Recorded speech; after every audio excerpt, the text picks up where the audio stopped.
Om Ajnanatimrandasya Jnananjana Salakaya Chaksurunmilitam Jena Tasmai Sri Gurave Namaha Mukam Karoti Vachalam Pango Langhayate Girim Yat Kripatamahang Vande Sri Gurun Dinatarinam Vandeham Sri Guru Sri Jata Padakamalam Sri Gurun Vaishnavangscha Sri Rupam Sagrajatam Sahagana Raghunatang Vitang Tang Sajivam Sadvaitam Savadutam Purijana Sahitam Sri Krishna Chaitanya Devam Sri Radha Krishna Padan Sahagana Lalita Sri Vishakan Vitangscha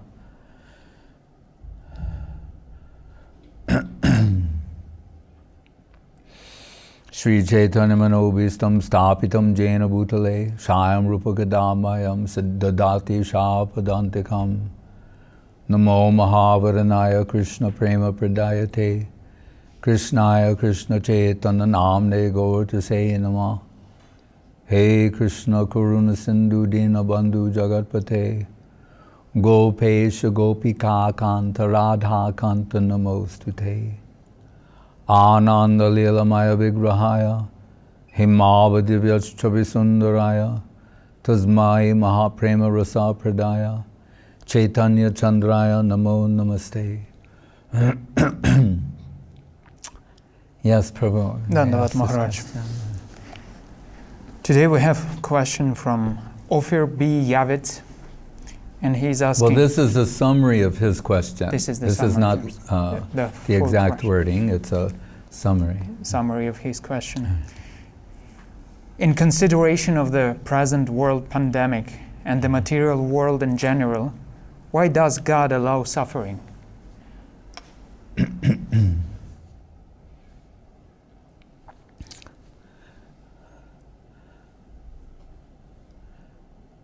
So we have to first understand the position of God, divinity, Krishna, and our present circumstance. Krishna is happiness personified, right? Ananda Murti, Anandam Brahmano Vidvan, Anandamayo Vyasat. Repeatedly, the word Anandam, or ecstasy, happiness, is used. So he is happiness. He is happiness personified. If we turn away from him, right, being seduced by the satanic mania of, serve in heaven, would you rather serve in heaven or reign in hell? If we are seduced by that prospect, and bayam datiya binibeshi chat, ishadape tasya viparyayoshmati, we want to turn away and from the land of dedication and enter the land of exploitation. So we're turning away from happiness personified and entering a world that is absent happiness. Right? It is not Sat Chit Anandam, or eternal existence, full cognizance and happiness, but Asat, Achit, and Nirananda. It's temporary, full of ignorance and varieties of miserable or suffering conditions. So that's our present situation. Right? So, as if you were in a desert, to complain that there's a lack of water, right, is to be in denial about the very place you're in, right? And within that context, to be repeatedly seduced by mirage of oasis, right? In the form of the mirage, the illusion of solutions to this condition. Right? So, the Krishna world is full of happiness, right? Infinite happiness, eternal existence, full knowledge, and complete happiness. And Satyam Shivam Sundaram, truth, auspiciousness, and beauty. Right? But lest we think that Krishna is,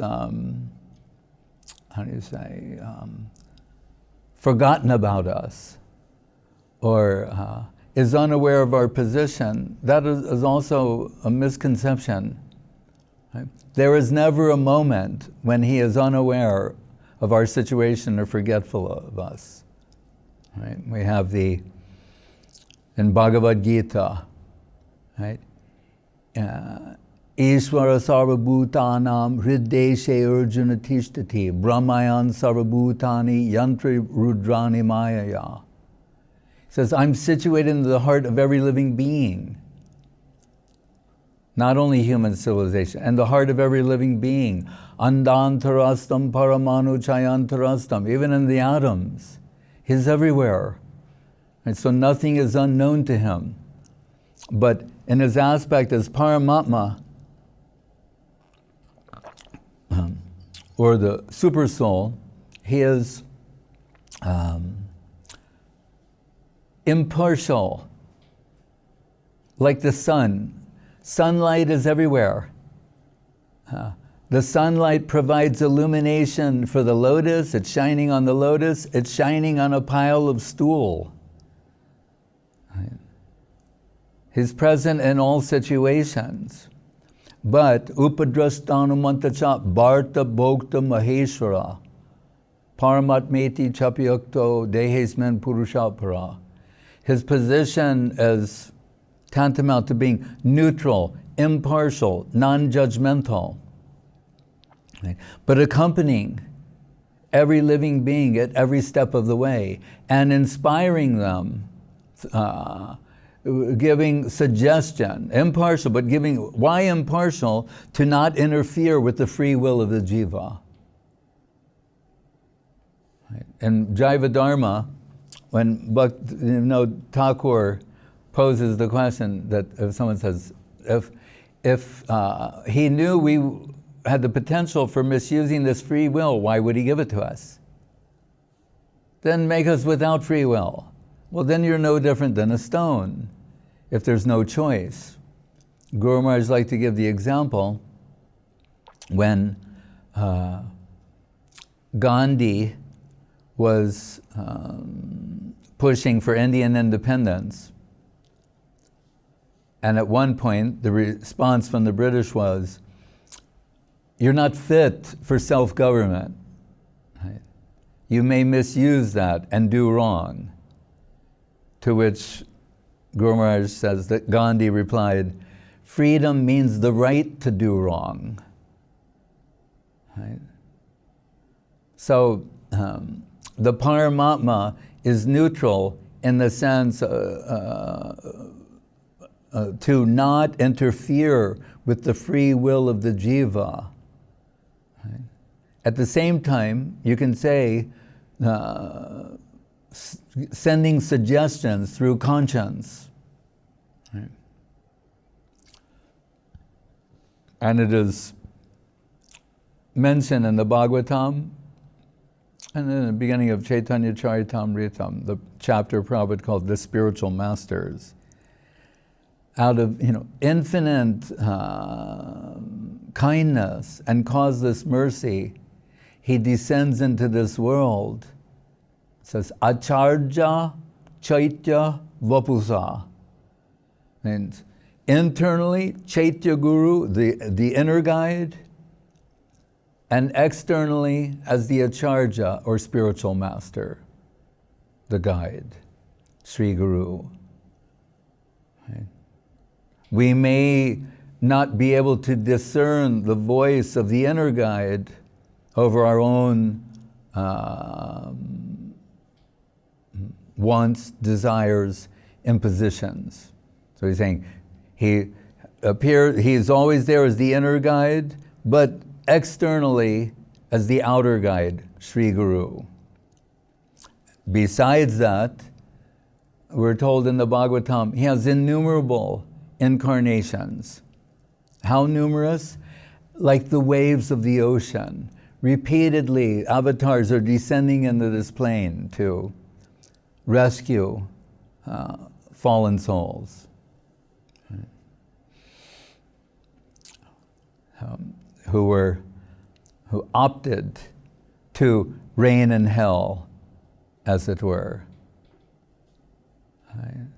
to try and become the Lord of all I survey, what David Foster Wallace called our tiny skull-sized kingdoms. And who is it? Shelley, Ozymandias, puts this sort of mania in contact. He says, I met, in his poem, I met a traveler from an ancient land who saw something most peculiar. He found out in the desert sand a broken statue of an ancient monarch, a monarch from long ago.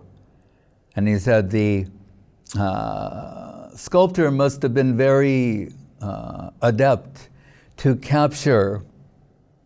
He said, you see that the face of that king? He said, because the face, the head is lying in the sand, tilted.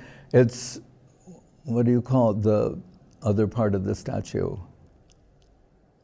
That's the bust put? Pediment? I don't know, basement. The base. The base. It's broken away. The legs are there with an inscription, but the head's lying in the sand. And he said, he must have known him well and sculpted him well. The arrogant sneer that was upon that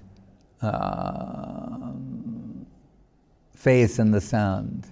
And he reads the inscription at the base of the statue and says, I am Ozymandias, King of kings. Look upon my kingdom, ye mighty in despair. He said, but as you look around, all you see is endless desert sand. So that kingdom, whatever it may have been at one time, vanished from this world. So trying to establish ourselves here as the monarch of all I survey, the Lord of all I survey.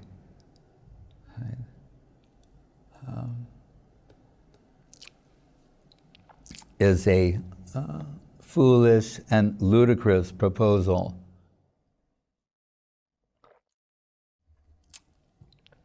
But what do we hear in the pages of the Bhagavatam to give us some insight about how it is the soul in its original position comes to navigate the world of exploitation? Right? Shakespeare, Bhagavatam, Shakespeare, Eliot, between the idea and reality falls the shadow. Shakespeare, out, brief candle, life's but a walking shadow. Srila Guru Maharaj, Chidabhas, Chayabhas. That the chit, soul, must have some interim state, like an interface, to navigate the material world. He calls it Chayabhas, Chidabhas, a shadow representation of the soul, of the self. The Bhagavatam gives the example of the moon reflecting on a pool of water. Yata jale chandramasa kampadis tatkrito guna. So the moon is situated in one place, and it is reflecting through illumination. It's reflecting on a pool of water. Kampadi. Kampa means trembling, quivering, right? Wavering. So the reflection that you see on the water is with the quivering of the water, it's becoming distorted. Right? But actually, the moon is situated in one place, unaffected by that. It's the reflection that is subjected to apparently, seemingly being distorted. So the Vedas say, asangohyayam purusha. Right? The soul is never actually associated with, contaminated by, corrupted by the modes of material nature. Right? Like that moon, it's not actually subjected to the conditions of the reflection. It's a similar situation. Chaitanya Charitamritam says, Dvaite Badra Badra Gyan Sab Manodam E Bal E Mandu E Sab Brahm. Right? That the duality of this world is that something is auspicious, inauspicious, good, bad, A Bal E Man, whether it's saying this is good, this is bad, it's all manodharma, means a dream. It's a dreamlike situation. Right? The even cognitive scientists, Donald Hoffman gives the example of the computer interface. Okay, the desktop, you see a folder, there's no folder there. It's an icon, it's a representation. Really, if you trace everything back to its original source, it'll be consciousness. Guru Maharaj says with his concept of subjective evolution, that the whole objective world is like an iceberg floating in an ocean of consciousness. But what we're being, there are competing narratives.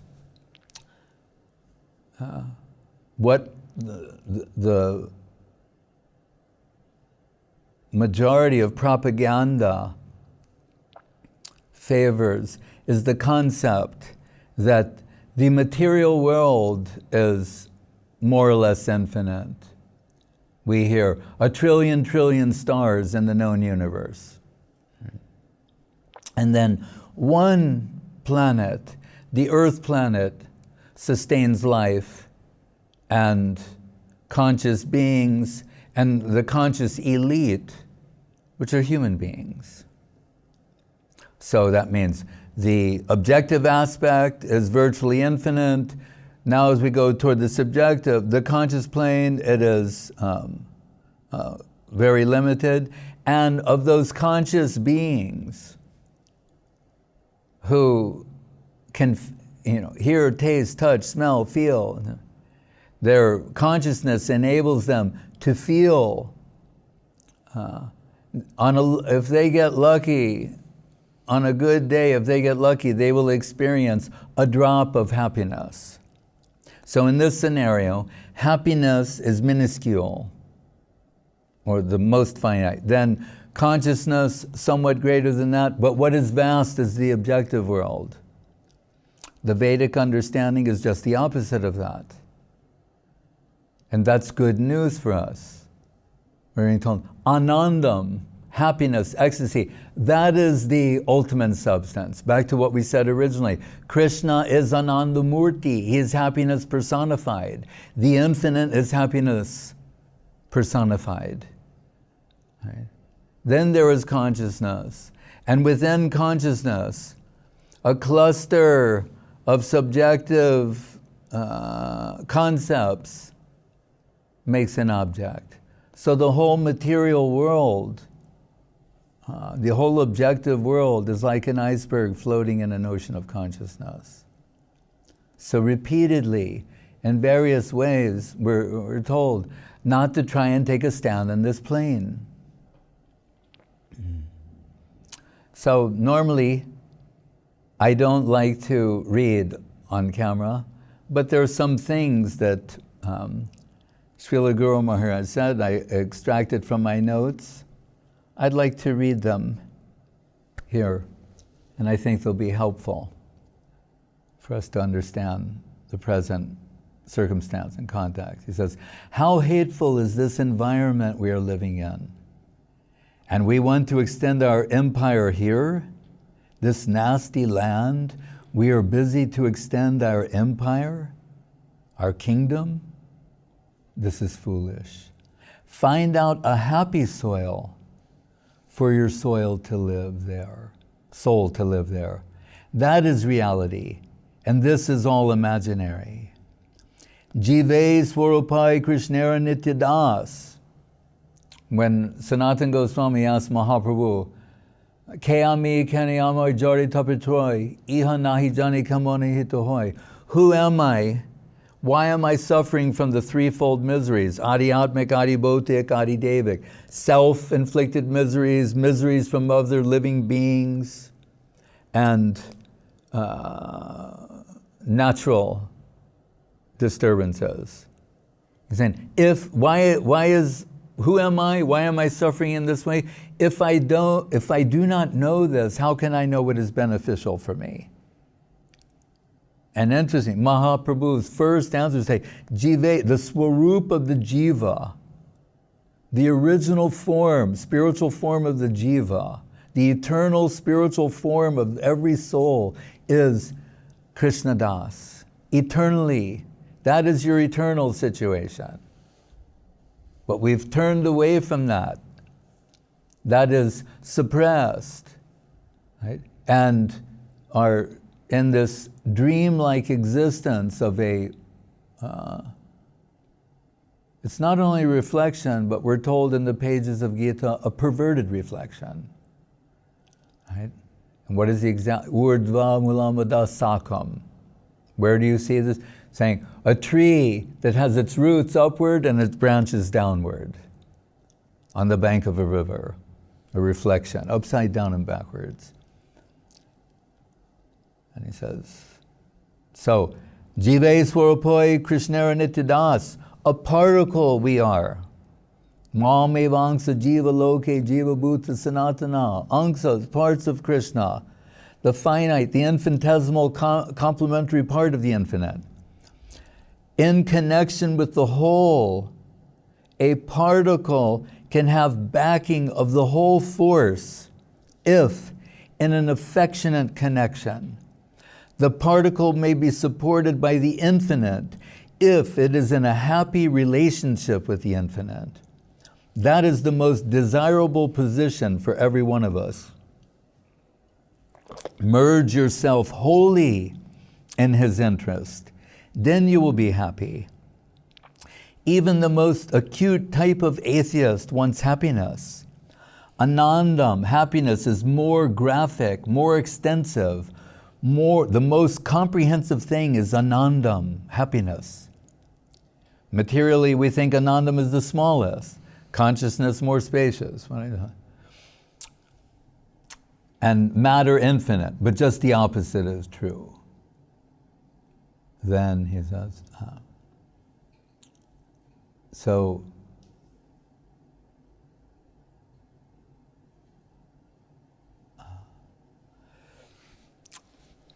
he begins talking about the mortal world and the concept of die to live. Death means not only the physical, but mental death, and the death of all our ambitious aspirations. Death's jurisdiction is so much, so die to live. Living is also wonderful living. Living is also a wonderful, strange thing in comparison with the present living. That is, living along with the all-good, the all-high, all-divine, all-superior. How happy that life is. Wherever I am breathing, everything is of a higher quality than myself. How happy, how elevating. And on this point, we should not impose our limited view of the limited upon the unconditional existence of the unlimited. When we think what is objectionable in this world and apply it to the spiritual world, right? It is not a vitiated plane. Right? We're told in Charitamrita, Vaikuntya Pritivyadi Sakala Chinmoy, the whole spiritual world is comprised not only of consciousness, but consciousness enriched with the highest sort of dedicating tendency. That means Chinmoy, saying from the ground up, what to speak of the superior souls and the divine servitors traversing that plane in loving service to the Lord of Love, Krishna.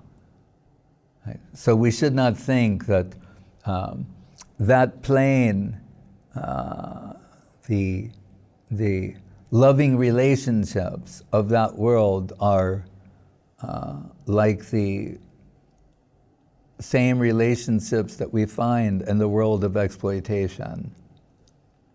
The rule of thumb in the world of exploitation, whether it's Darwinian survival of the fittest, or in the words of the Bhagavatam, Jivo Jivasya Jivanam, one living being lives by exploiting another, right? Thrives at the expense of another. The spiritual world is the land of dedication, where one living being lives by serving another. So he says, wherever I am breathing, everything is of a higher quality than my own self. How happy, how elevating. But have we got such courage, such boldness to live there, to die a wholesale death? To die a wholesale death of all our experienced life, to be severed from all of the valuable things that we have gathered experience of. Is it possible for us? Not so easy. All the ideals, high ideals we've ever accumulated or come in association to, all to be given up. Not only our physical acquisition, but mental acquisition, mental prospects, all we've ever acquired, give up. Dissolution of the whole mind, body, only soul, naked soul to be taken to that land. With the help of so many saints of that caliber, stranger than dream, reality is stranger than dream, fiction. Our standard of prospect should be raised so high.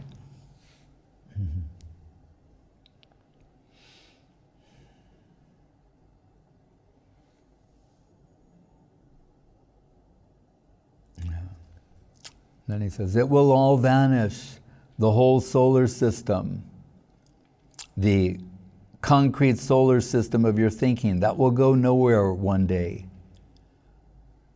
I also know, you also admit that. So there is time, we've got the opportunity to find out some other soil where to go and take our permanent residence. We are in search for that.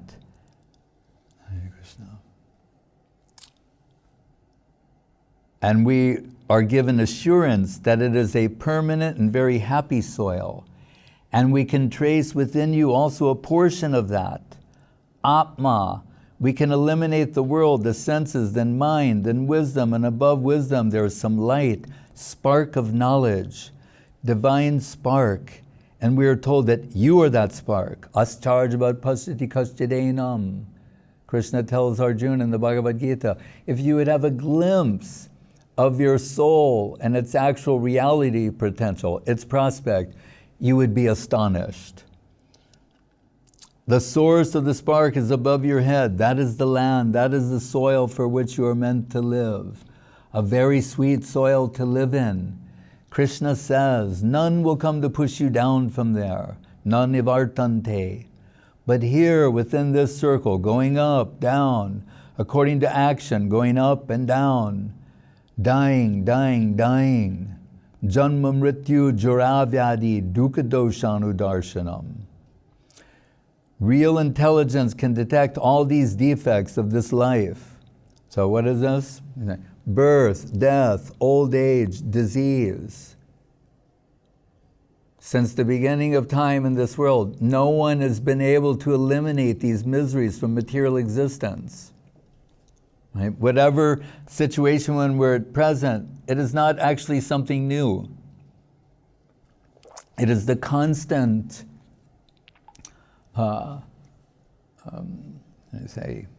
condition of material existence. Right? What is the saying in the Bible? What has been will be again. What has been done will be done again. There's nothing new under the sun.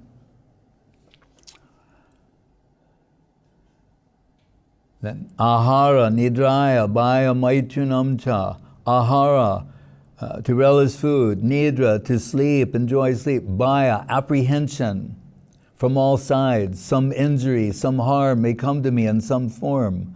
Maitun, the biological imperative, reproduction.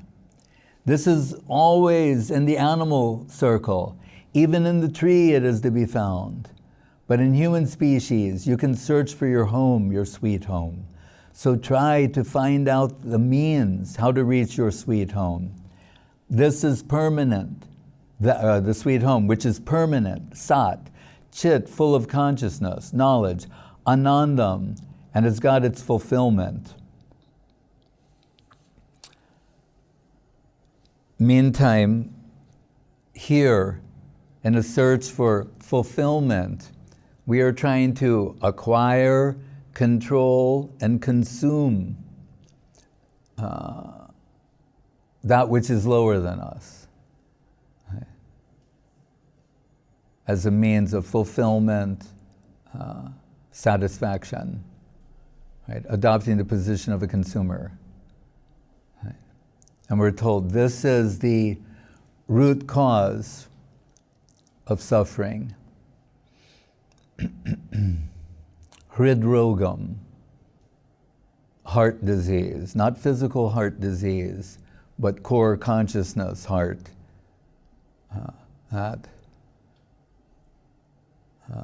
think that through exploitation, I will realize my potential, as opposed to dedication. I am the monarch of all I survey, and if I can't be, I don't want anything. I don't want to be small. I am the biggest. That is, humanism. It's which I think is a consequence of mayavad. Right? What is humanism? Promoting this idea that man is the center and the measure of all existence. Right? We see it, the playwright Henry Miller, when asked about the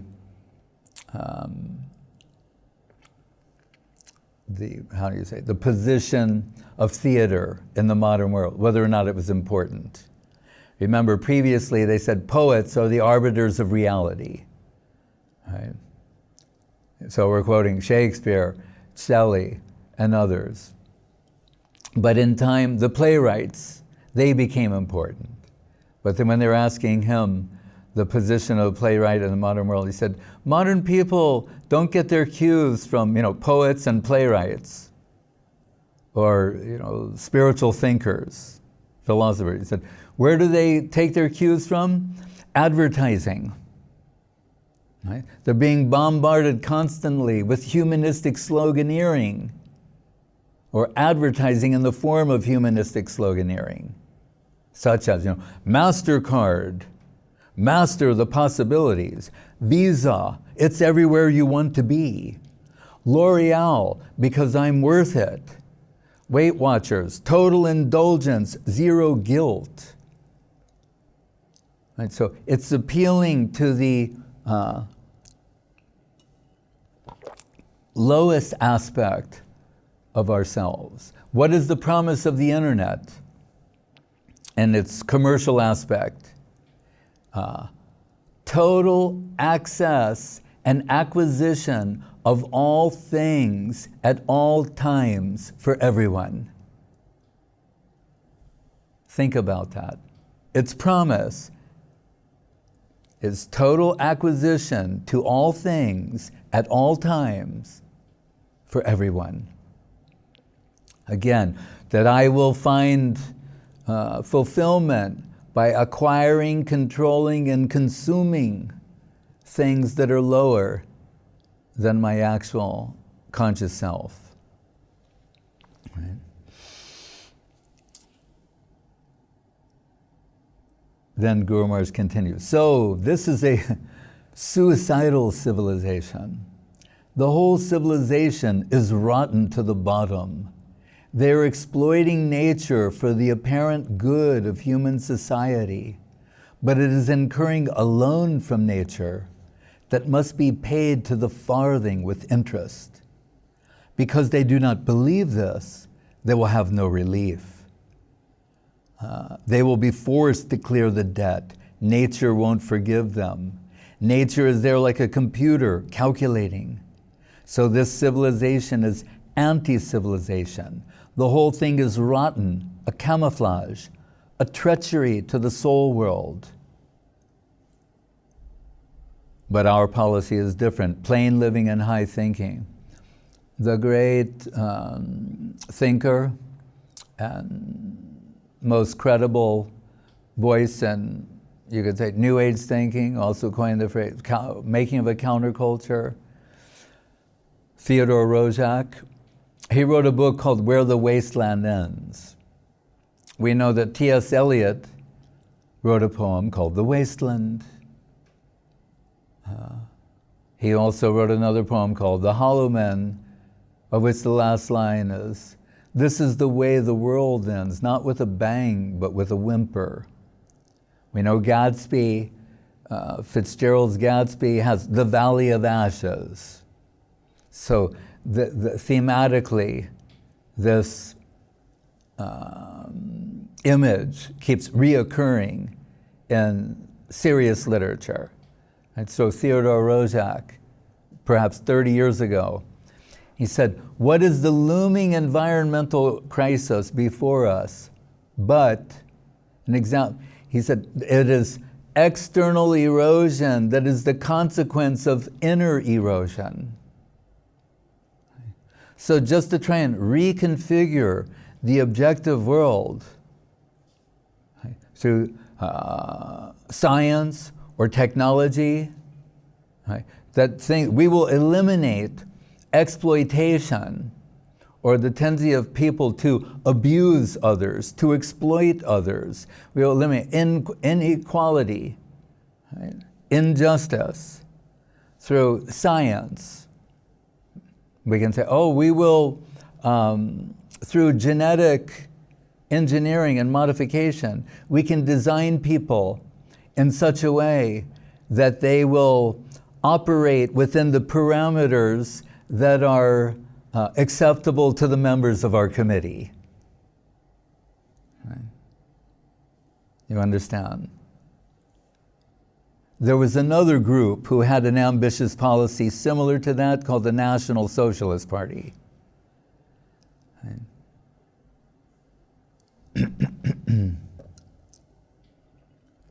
External erosion is the consequence of inner erosion, a lack of inner development, being outwardly directed.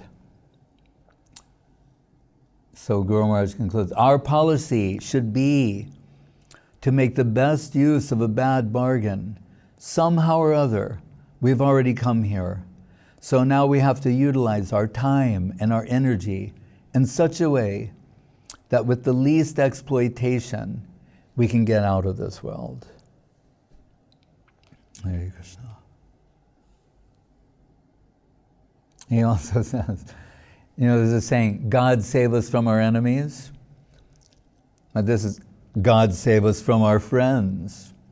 Our charm for this material world of enjoyment should vanish. That is the trouble. To save us from the friends, that is the question. We love them. That is the enemy within. The enemy is within, that I've got attraction. I love this paraphernalia. I like them. This is the enemy. Every action, reaction, exploitation, jivo jivasya jivanam, to keep up one body Thousands of bodies are to be sacrificed. Then only one body can stand. This is the filthy conception of life. It is suicidal in itself. This is no civilization, no life, a hateful aspect of life. At the cost of other beings, we are to maintain us. Wherever we shall go to maintain, thousands of lives will be sacrificed for that. A hateful conception of life. It says, be desperate for giving yourself, and you will be a gainer also within that line. Give and have.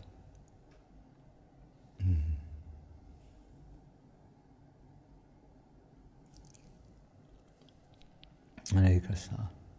Any other question? Yes, Maharaj, we have a few questions and maybe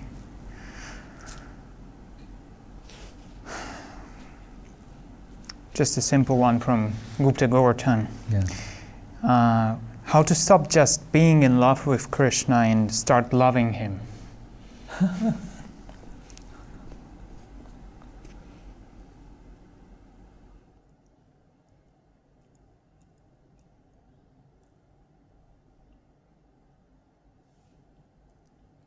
When, in the beginning of the Bhagavatam,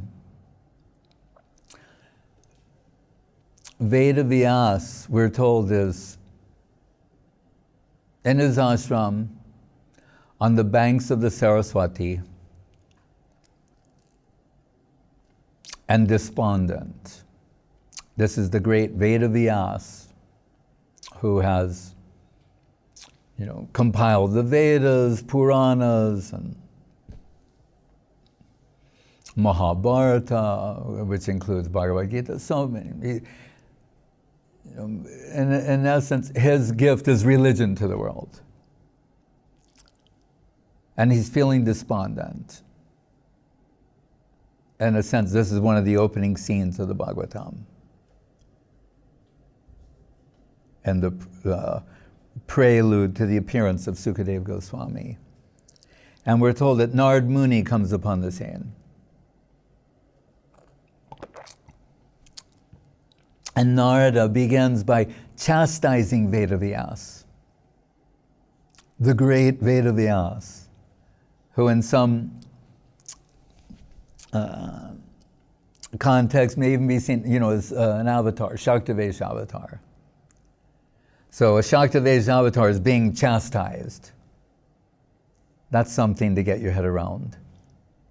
And what does Narada tell him? Jugupsite dharma kritanushasana. Kritanushasata. What's the reason you're feeling this way is? He said, and again, these are Guru Maharaj's words. He said, because you're a traitor to the cause. I go, what? The great Vedavyas? How can that be said about him? Everything has been given. All the religious books of the world, the original religious books of the world come from him. And then it's really Narada's Bhagavatam in 10 slokas or so. But he's telling them, and what Jugupsitam means, what is this most condemnable thing that you've done? Is, Dharma Krite, you gave the world religion. Because remember, in the very beginning of the Bhagavatam, it says, Dharma projita kaita botra paramo nirmat saranam satam. Kaitava dharma, cheating religion, religion with ulterior motive and purpose will not be found in the pages of the Bhagavatam. And what Narada is telling Vyas, although it was not your intention, inadvertently, you're giving people the sanction to be somewhat religious and go on living in this world. To think that, but if I'm religious, I can have a happy material life.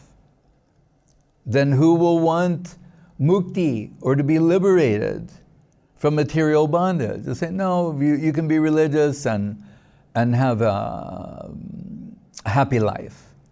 in all of its aspects. Right? Back to Auden. We are composed of eros and das. So we are always trying to figure out how to deal with the erotic tendency, eros. Right? So Vishwanath Chakrabarti Thakur, Prabhupada quotes him saying that in his parsing of Janmad Yasyataha, the first sloka of the Bhagavatam, which appears in Vedanta, but is then fully expressed in the first, appears as a sutra in Vedanta, and comes again, but with full expression in the first sloka of the Bhagavatam, Janmad Yasya Yaton Vayad Itratascha Arteshu Abhigya Swarat. Vishwanath says here, this Janma, Janmadi, Yasya, means that is a reference to Adi Rasa, saying everything is springing from the Adi Rasa, the Mukhya Rasa, the principal Rasa, Madhura Rasa, the Eros aspect of divinity. Everything is springing from that. It's not something that exists separately, and by analysis you can say that. But it's saying if you trace it all the way back, you'll see that everything is coming from that plane. It is the mukhya, the root of all. It, as in Guru Maharaj's words, what did he say? All the other rasas are clients or satellites of Madhura Rasa. So it's very revealing for him to say this. Right? And it's the very nature of Krishna and his supreme pastimes. And what do we hear in the beginning of the Brahma Samhita? Ishvara Parama Krishna, Sachidananda Vigraha, Anadir Adir Govinda Sarvakarna Karanam. That the Parameshwara, the supreme controller, is Krishna. And Krishna is not some abstract, impersonal substance, force, but Satchit Ananda Vigraha. He has form from which all other forms have come from. Personality. He is eternal, omnipotent, and full of happiness and ecstasy. He's happiness personified.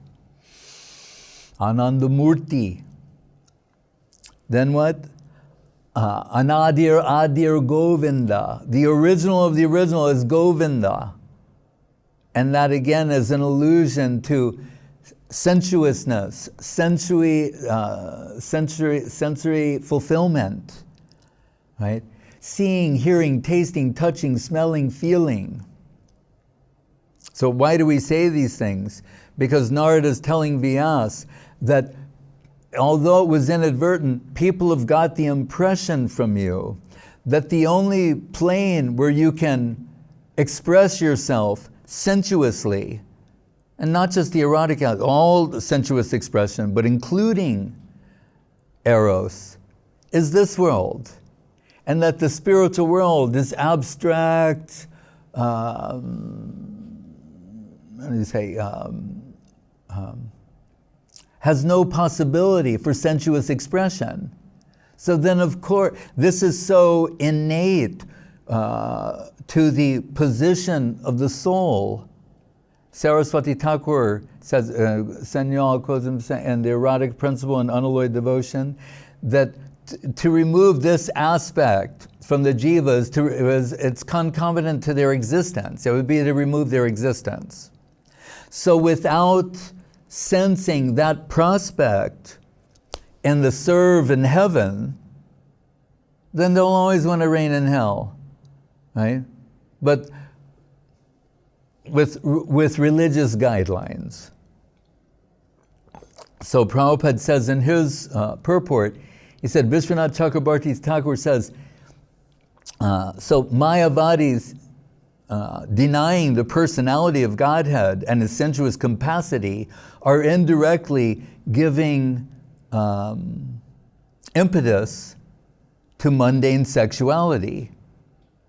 Because people think, I can't live without that, and this is the only world where that's a possibility. Right?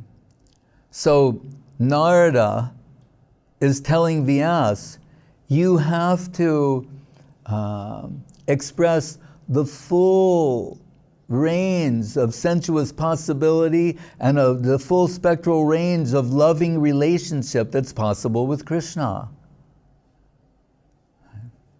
Therefore, but it's such a sensitive point and inconceivable and so likely to be misunderstood or misconceived. The Bhagavatam is 12 cantos.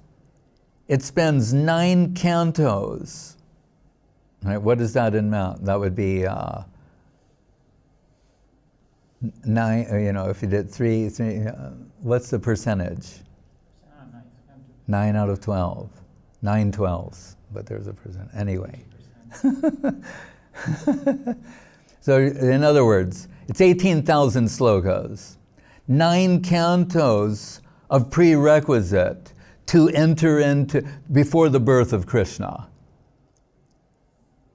And 90 chapters approximately in the 10th canto, 30 before you get to Krishna's pastimes with Srimati Radharani and the Braja Gopis, his Madhura Rasa pastimes.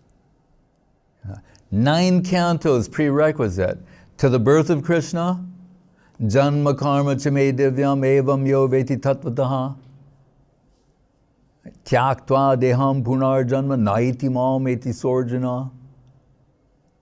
If you can Ajopi San Avyatma Bhutanan Ishro, if you can understand how the unborn is born, has Leela, pastimes of birth, and karma, activities, pastimes, Leela. If you can understand the divine nature of these things, then after giving up this body, you won't have to take birth again and conditional existence. You'll enter the Krishna world. So, Narada is telling Vyas, this you must describe. And we mentioned the other day when Sukadeva Goswami, who's a Brahmavadi, but he's been certified as not having a trace amount of male gaze or exploiting tendency within him. Right? Parinistitopi Naragunya Uttama Shloka Lilaya Grihita Cheta Rajarse Akyanam Yadaditavan. When I heard about the amorous pastimes of Krishna with Radharani and Braja Gopis, my heart and soul, my whole existence was captured and carried away to another domain that I did not know existed previously. So Narada is telling Vyas, you have to get explicit about that world. The prospect of a life of love with Krishna, right? Shantarasa, Dasyarasa, Sakya, Vatsalya, Madhura, right? Swakya, Parakya, right? Muktir Hitvanyata Rupam, Swarupena Vibhastiti. Right?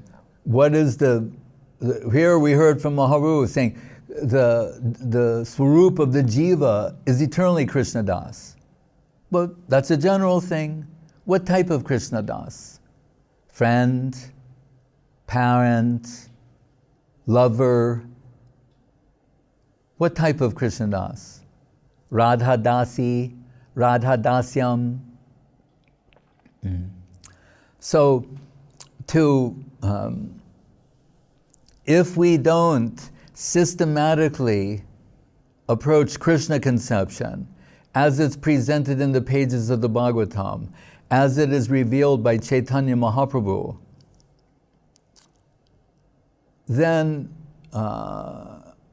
Krishna conception will take the superficial aspects of Krishna consciousness as the wallpaper of our lives.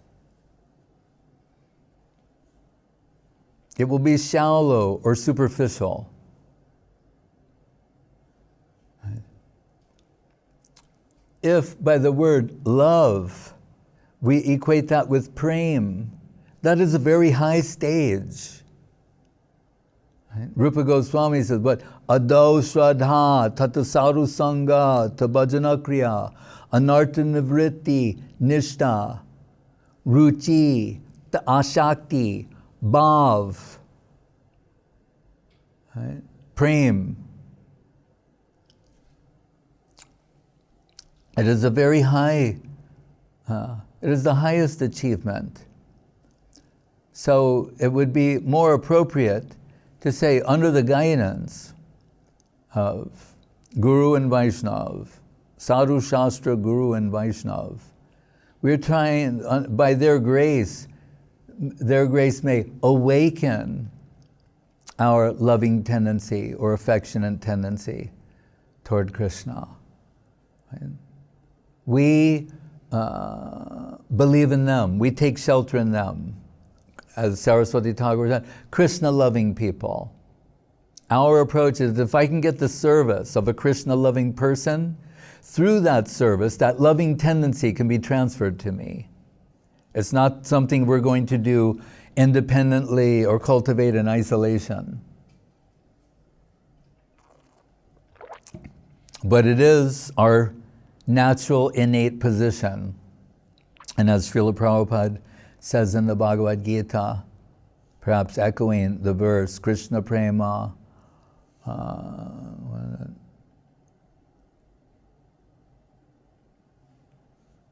Nitya Siddha Krishna Prema Sadhu Kabanoy Shravanadi Sudati Kore Udoy.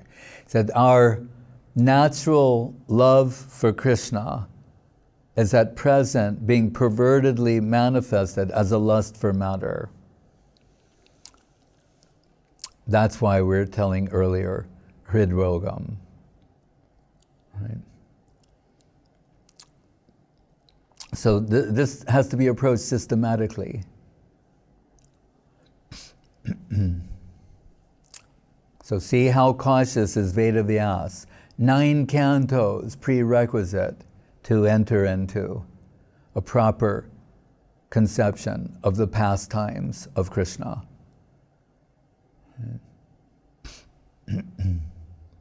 But by service and association with those who have love and affection for Krishna, that will be transferred to the heart of the servitor.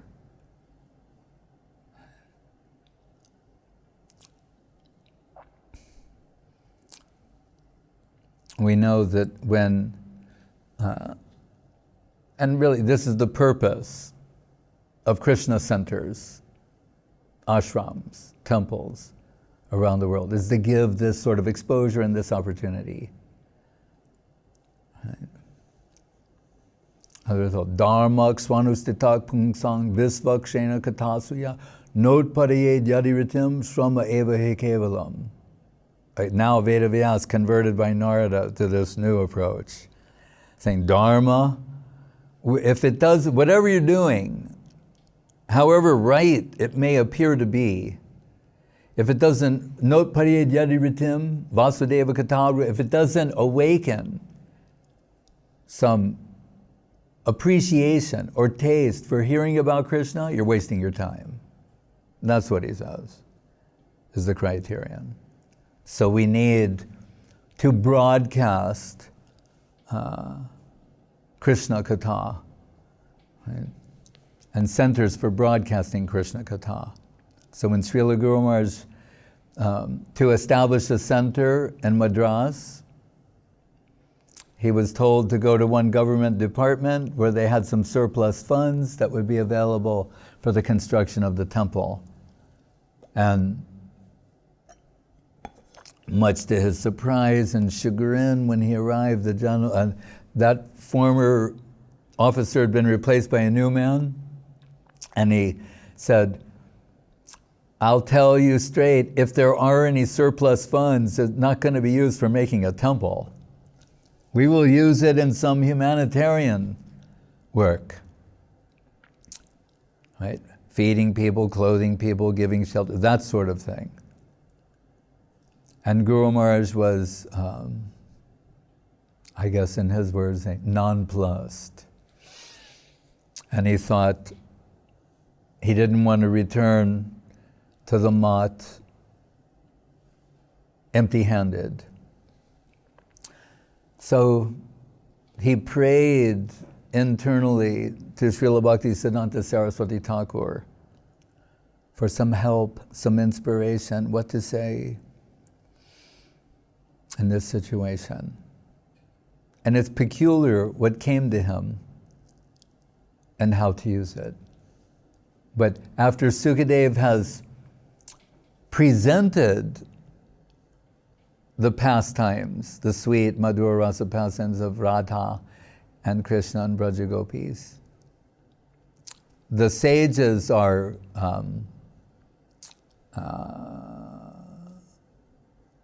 dumbstruck and astonished. Because why? They're thinking, you told us in the beginning, Jugupsitam Dharma Kriti, the condemnable thing is religion.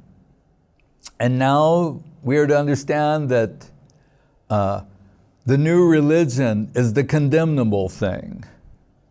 Right? The amorous pastimes of divinity. He's saying, so it's one thing, as Guru Maharaj put it, he said, for years to tell us that God is human-like. Right? He's like a man. Krishnera Jateka Kela Sarvatam Naralila Narabapu Tahara Swarup Gopavesh Venukar Navakishore Narabar Naralila Hoyanarup. That divine form is the template for human form. Right? The supreme entity is human-like in dimension. The extremes of the infinite, Anor Anyan Mahato Mahayan, Brahman Paramatma, all accommodating, all greater than the greatest Brahman, all permeating, all smaller than the smallest Paramatma.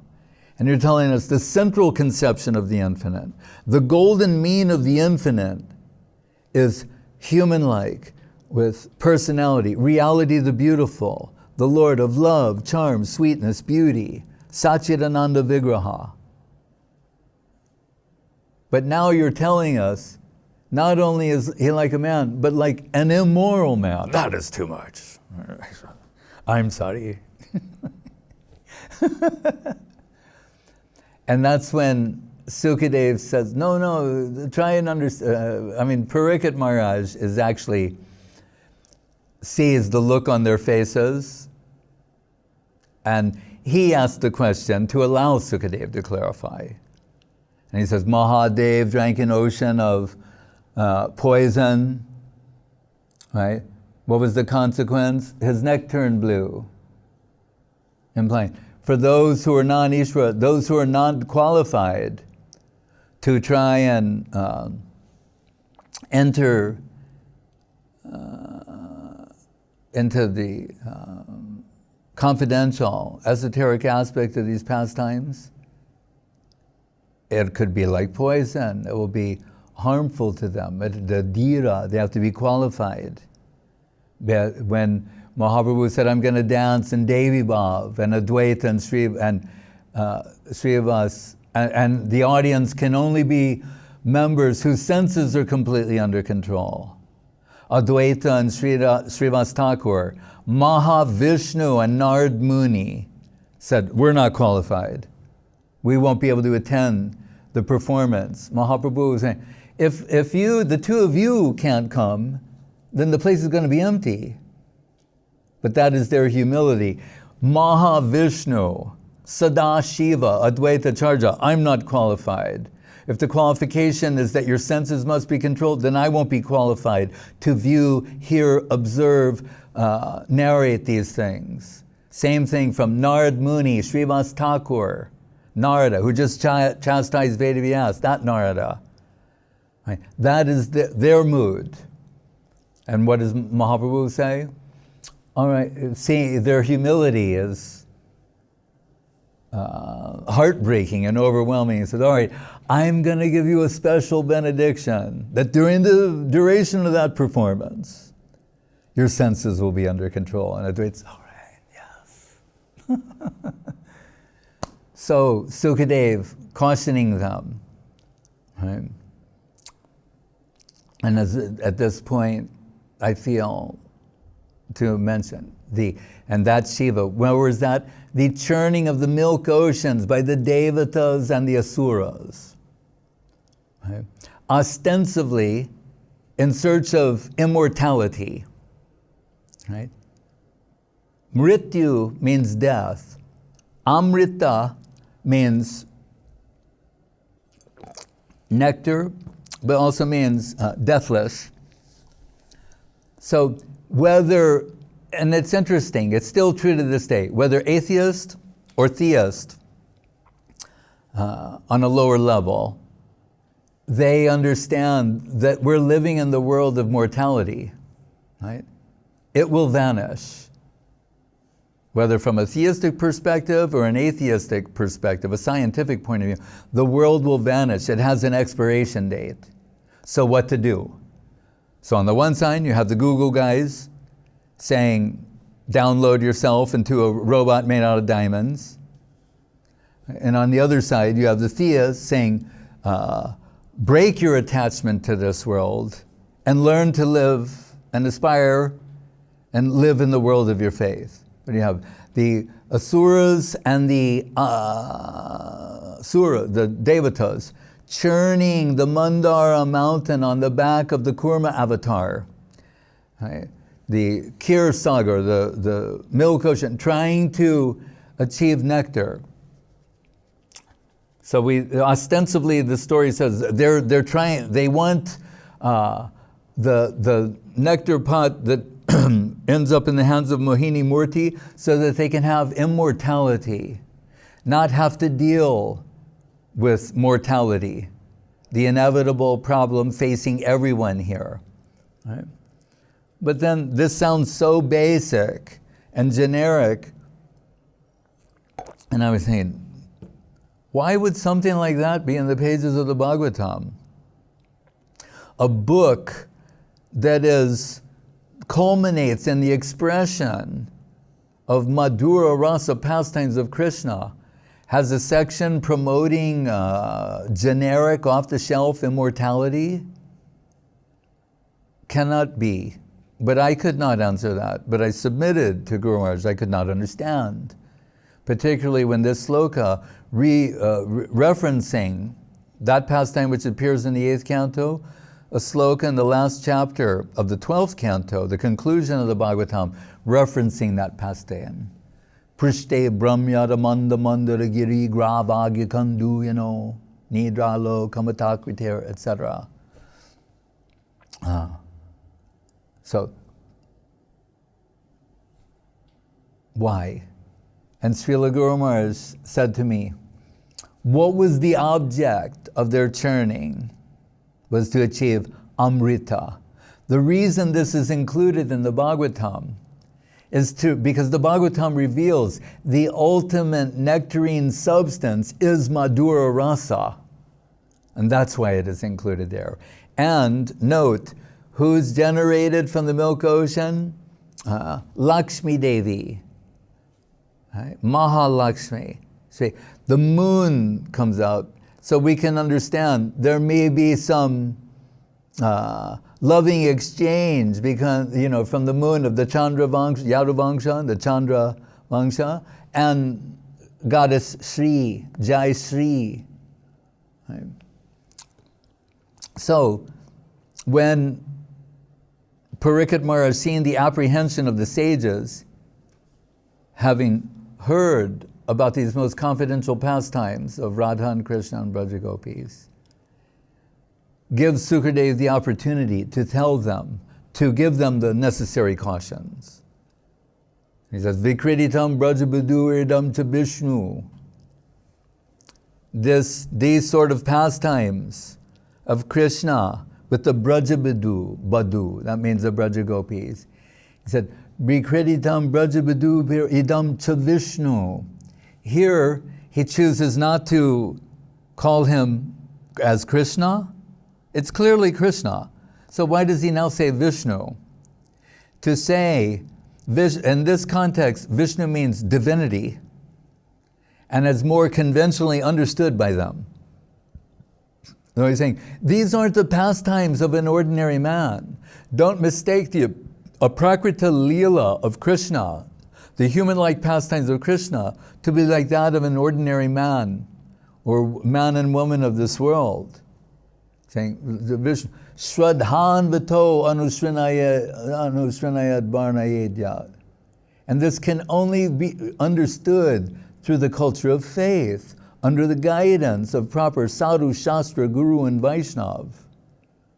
Then Bhakti Param Bhagavati Pratilabdhi Kamam Hrid Roga Mashu Api Hinoti Achirena Dira.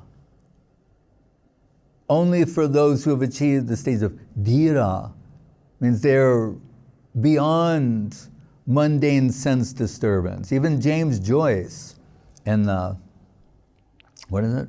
Portrait of a Young Artist? I think that's the title.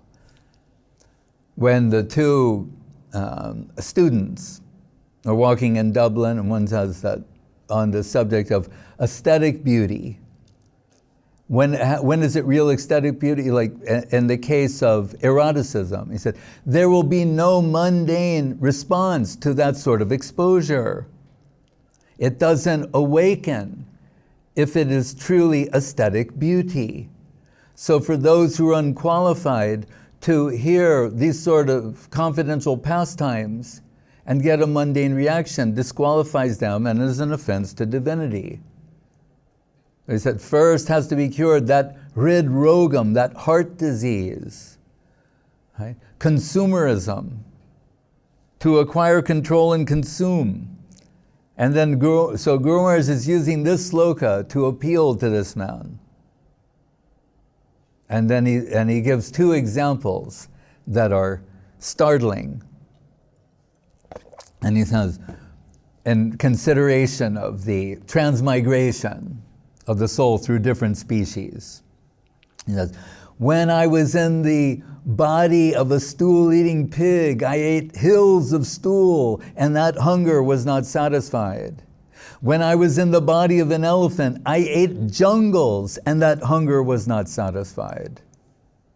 So what will satisfy the inner necessity of the heart, right? Which is hankering, ultimately, not for something to consume, but to utterly give itself to in dedication.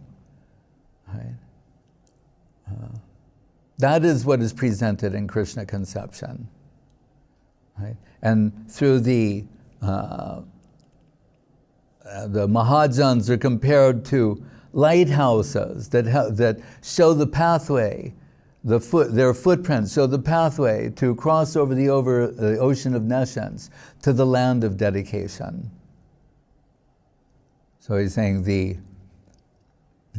real cause of suffering is this inner heart disease. And the cure for that is hearing about Krishna and his divine pastimes.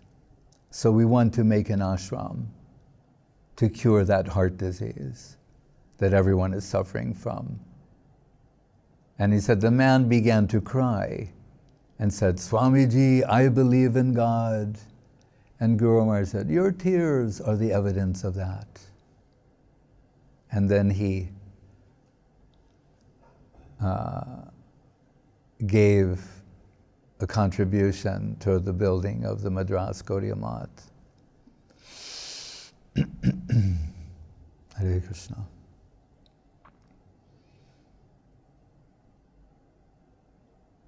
So proper Krishna conception under the guidance of Sadhu, Shastra, Guru, and Vaishnava. Hare Krishna.